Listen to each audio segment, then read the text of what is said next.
Welcome, I'm Rabbi Phil Bressler of Beit Am in Corvallis, Oregon, and this is the daily summary video for the Kitzur Shulchan Aruch Yomi Daily Halacha Learning Project, covering the passage from Siman 76, Seif 23, to Siman 77, Seif 8. You can find links to the Hebrew and English text of this passage and to the calendar of upcoming passages in this video's description. So I'm not sure why the division in this learning calendar makes breaks in between days, sometimes one seif from the end of a siman. I really don't know, but we have one seif left on the topic of prayers on Shabbat on Yom Tov, which just comes to say that at the end of the intermediate blessing of the Yom Tov Amidah, if you accidentally said the wrong chatima, that's the Baruch Atah Adonai line at the end, you can correct yourself if you catch it immediately. But if not, you should restart from the beginning of the intermediate bracha. Onward from there to the topics of Kiddush and Shabbat meals. So I talk a lot with folks in my community about Shabbat and holidays as sacred time. And the word for sacred or holy in Hebrew is kadosh, whose root has the sense of setting something apart for a special purpose. So how is it that we set apart a period of time from all the other time around it? Well, with Kiddush, the ritual of sanctification, that is, holy making, which is recited over a cup of wine.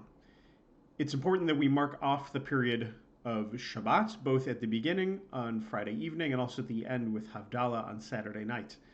That's how we're able to give it the kind of full sense of set apartness from the entirety of the rest of the week.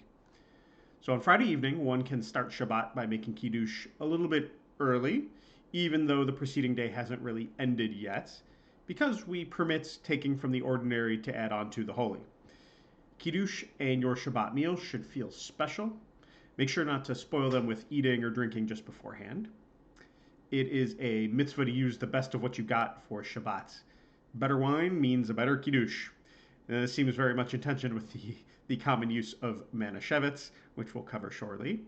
Red wine is best, and the Kitzur says raisin wine is considered preferable to white wine, although I don't know anyone who actually keeps raisin wine on hand.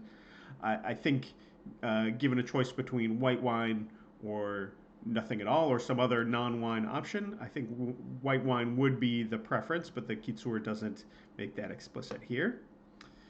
The next best option to make Kiddush over if you don't have wine is the challah itself, interestingly, not over any other beverage, even alcoholic ones.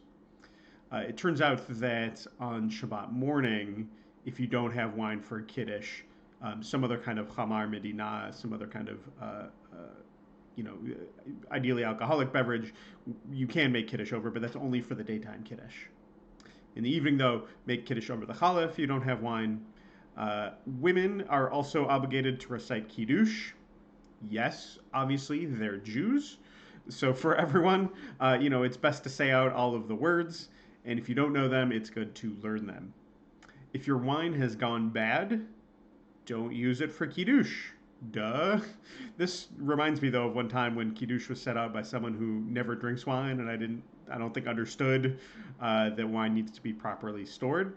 And I think they must have grabbed an old bottle from the back of the fridge or something, and I didn't realize until after we'd made Kiddush, and I took a sip, and it was too late. Yain mevushal, boiled wines. Oy. So boiled wine is the super sweet stuff. It's like the Concord Grape Manischewitz that you may have had countless times at Kiddush. It's objectively not good, and the only reasons it's in use are, one, we're used to it by now, and it's sort of, people just associate in their head Kiddush with sweet Manischewitz. And two, it's rooted in suspicion of our non-Jewish neighbors. So long story short, wine used to be poured out as libations to pagan gods. And despite the fact that there are no pagans doing this libation to pagan gods around us anymore, at least in America, what makes kosher wine kosher is that it's been handled only by Jews. And boiling wine serves as an additional protection because the assumption is that even pagans wouldn't make an offering of wine that is so bad. Now, I actually have a friend who specifically avoids wines labeled kosher because of this discriminatory practice. But the Kitzur says that yain mevushal can be used for Kiddush, and in fact, it is frequently the case. But I would suggest, if it's up to you and it's up to me, use a wine that tastes good. Use a wine that you enjoy drinking. I think that's much more in the spirit of the holiness of Shabbat. Lastly, use a nice big cup, the nicest one you've got, in fact. And remember to cover up the challah during the Kiddush, even if that's the thing that you are Kiddushing over. That's all for today. As always, our learning is dedicated to Rabbi Shlomo Gansfried, the author of the Kitzur, and the historic Jewish community of Uzhhorod, Ukraine. See you tomorrow.